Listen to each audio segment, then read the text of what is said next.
So for our last storyteller for the night, we have Jackie Matthews, and Jackie has been in Gainesville for about 8 years. Jackie probably has an entourage too. See, I just over here we got, yeah. Her entourage didn't all sit together in a cult-like manner like Katie's did, but we're open to that if you guys want to get together. We don't have any other intermissions, so you're gonna have to do it after. Jackie got into storytelling after actually being heavily influenced by a friend to take an improv workshop. Yeah, girl. I'm still so thankful for you. That was you, Amber. I know. So she had this flyer from a friend who's like, you should do improv. That'd be crazy. And Jackie showed up at our improv workshop, and I fell in love with this woman's humor, and I just knew that I saw the kind of brain that I wanted to be recruiting. And so now she's done a couple stories with us, and she did not necessarily want to include this in her bio, but I'm going to tell you that that she is moving in 2 days, and I'm heartbroken. I feel like I've just discovered this friend and this person who is so talented, and she's leaving, but for very beautiful reasons. And so let's celebrate Jackie tonight and everything that she brings to the scene in such a short amount of time. And I'm just hopeful that she will bring her talents, and it's just so natural to New Jersey, New York, you know, just really the entire country, regardless of where she's moving. So here's Jackie to make you laugh at the end of your night.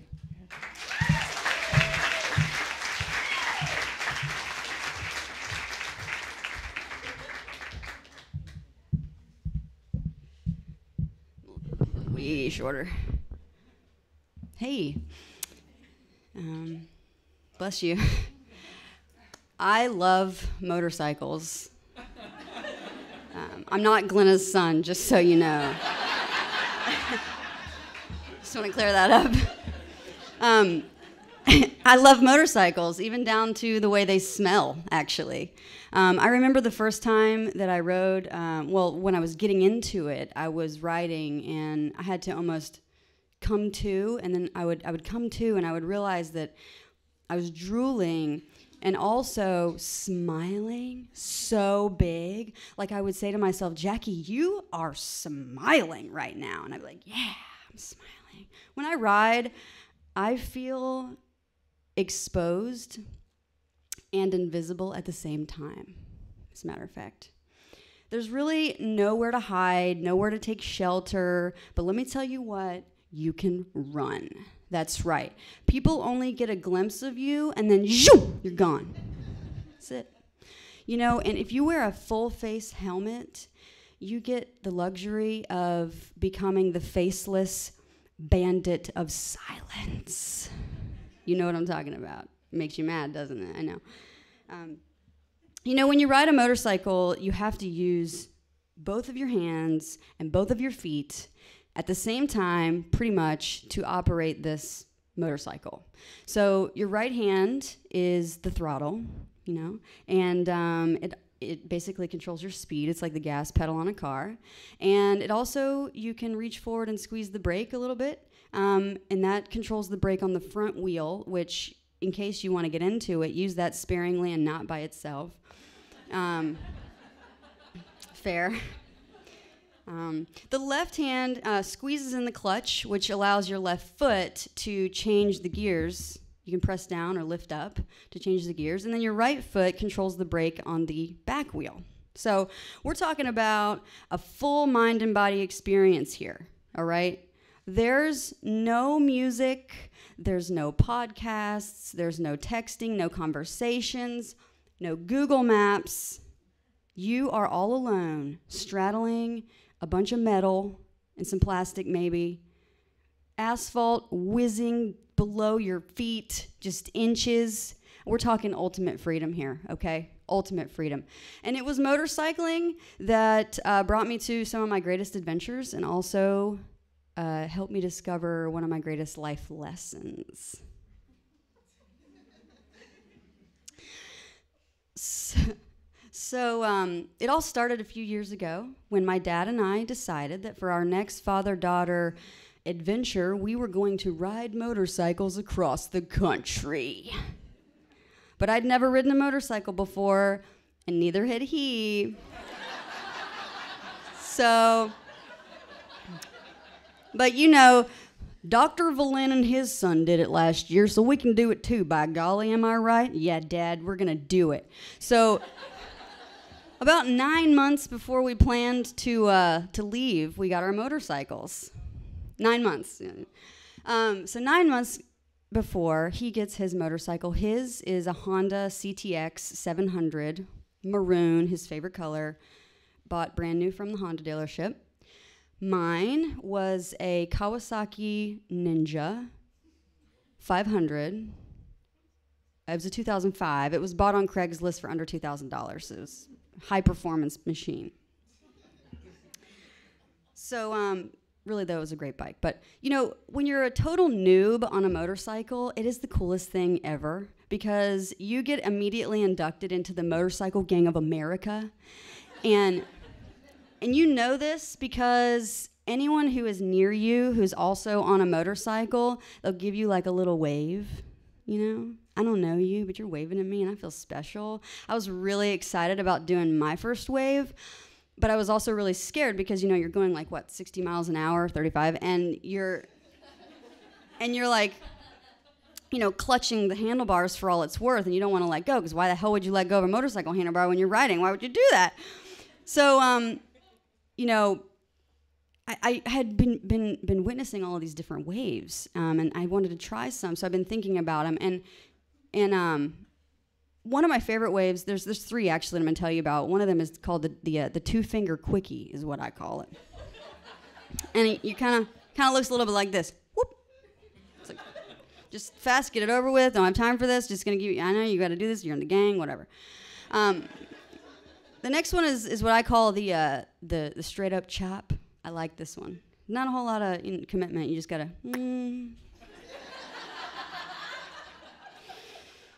And then this is probably the most popular one if you've ever seen it. This is what I like to call the cool hang wave.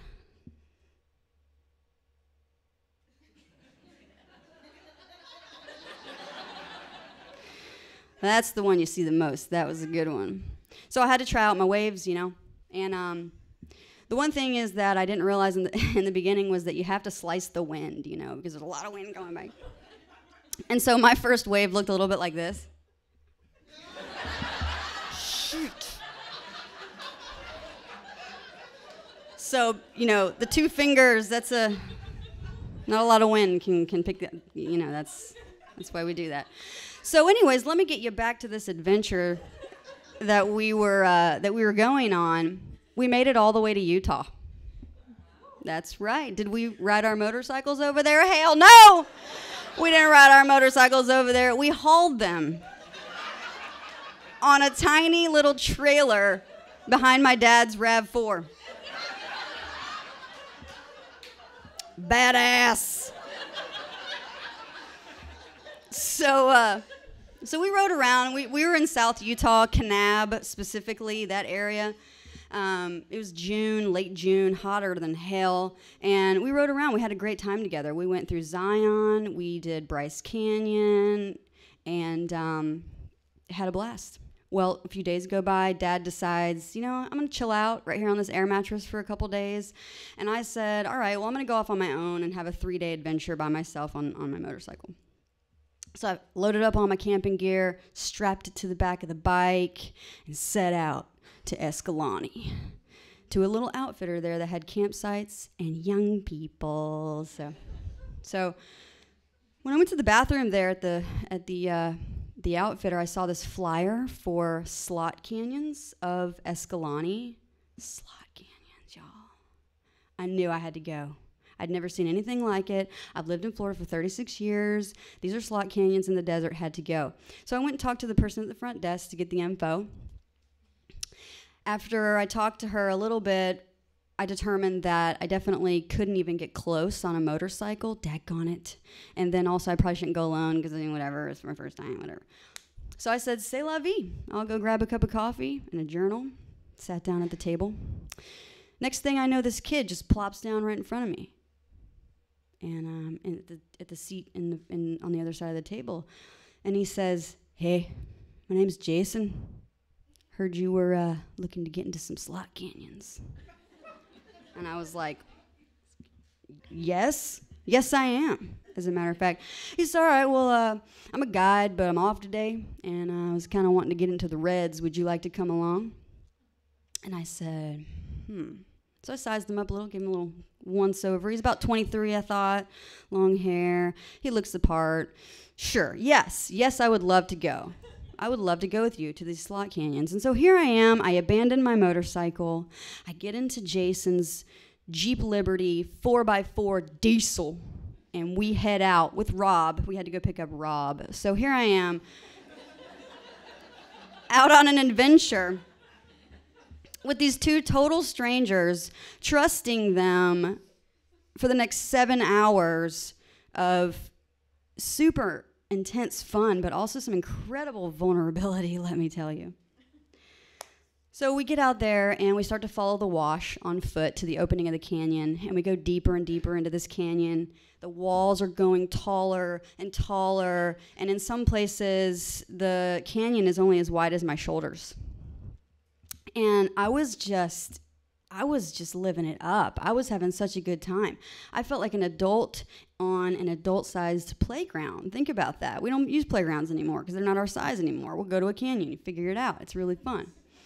I was using my whole entire body to squeeze through things and slide down things and rappel down things and just traverse and push. It was just, I was covered in mud, and we were dropping down in pools of water. It was fantastic. I was having the time of my life. And then we get out of the canyon. Several hours had gone by. We get out of the canyon, and now we're exposed to the sunlight and the heat of Utah in the summer in the desert. And I had sucked my my water bladder dry a while ago. So I slowly decline into the most intense dehydration I've ever experienced. It was super, super gnarly. And I'm talking, my brain is peeling back layers like an onion, and I'm just like tripping out. I don't even know what's going on anymore, and it's the only thing I could do to put one foot in front of the other and follow Jason's every footstep. Barely able to hold my eyelids open, 100% trusting him. I have very few memories of the last 2 hours of that adventure. So we get back to our camp, and I'm covered in mud. I have my boots on, my clothes on. I'm laying in my tent, and I'm about to get into my sleeping bag and say, you know what, screw it. I'm sleeping like this and totally wiped out. Decided to take a shower because you don't just wake up in mud. People kind of are going to know I slept in mud, whatever.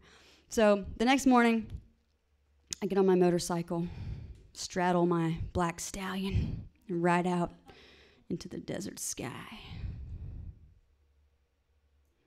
So it was after that adventure, I got back here. I was into motorcycling. It was everything for me. I was all about it. I sold that Ninja, got me a Harley. And that's right. She was sky blue. Apparently she was also a she. I don't know where that came from. And she had the most arousing rumble you've ever heard. I named her Rumble Cloud.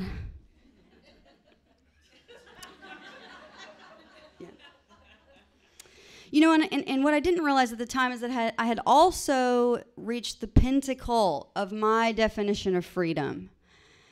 And I had always, you know, in my life, I've always had this constant desire for freedom. And it's like, where's this coming from? I don't really know what that means for me. But at the time, I had figured out that what it meant to me was to have the ultimate amount of mobility, answering to no one, being able to leave quickly, freely, escape, no commitments, no obligations, loved by many, lover of none.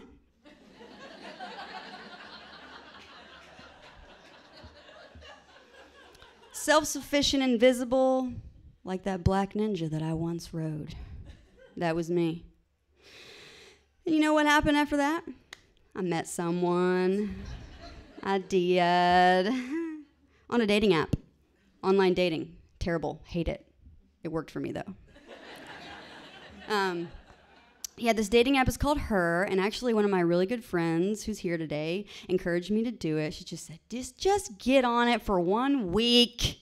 it'll be fine. And so I did. And it was another friend who was actually curiously perusing the profiles on this app and hit the like button on Megan's photo. And that's how we started talking. I didn't even do it. My friends did it for me. And we messaged each other for 7 whole days. And the conversation was awesome. She never dinged any of my red flags, you know. It was witty and intelligent and funny and open. And so we decided to meet up in real life. 2 humans meeting in real life. I was scared shitless, let me tell you. So on the day of our date, it was July 12th at 8 p.m. I was a little early, so I sat on a curb a little, a couple blocks away and just twiddled my thumbs. And all of a sudden I look up and I see this red Yaris fly around the corner and whip into a parking spot. And I said, shit, that's her. I was like, I know that's her. And then this tall woman gets out of the car and everything turns into slow motion for me. My eyes widen. I see her walk around the car, take her long, beautiful brunette hair, and shove it out of her way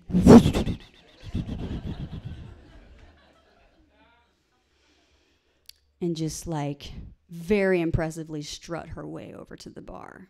So anyways, I'm stunned now, and I had to kind of shake myself out of shock and say, okay, Jackie, get yourself over there.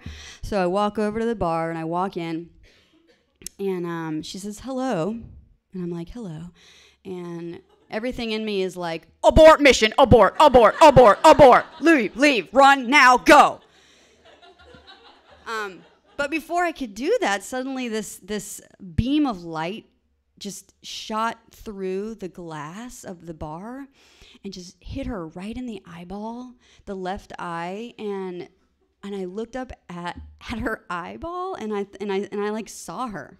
I did. I saw her and I felt her and I immediately felt calm. And I said to myself, as if saying aloud, I think I'll stay. And that was 2 years ago. I stayed. We're moving to New Jersey in 2 days. Here I am. So I eventually ended up selling my motorcycle, getting rid of the Harley, old Rumble, and getting my shit together. I realized that I was worthy of human connection, that commitment means going deeper, and that freedom is not a motorcycle. It's not no obligations. It's not self-sufficiency. Freedom is trusting. Freedom is choosing not to believe the lies that I tell myself. Freedom is seeing myself for everything that I am instead of everything that I'm not. But I still love motorcycles, so I'm gonna say thanks.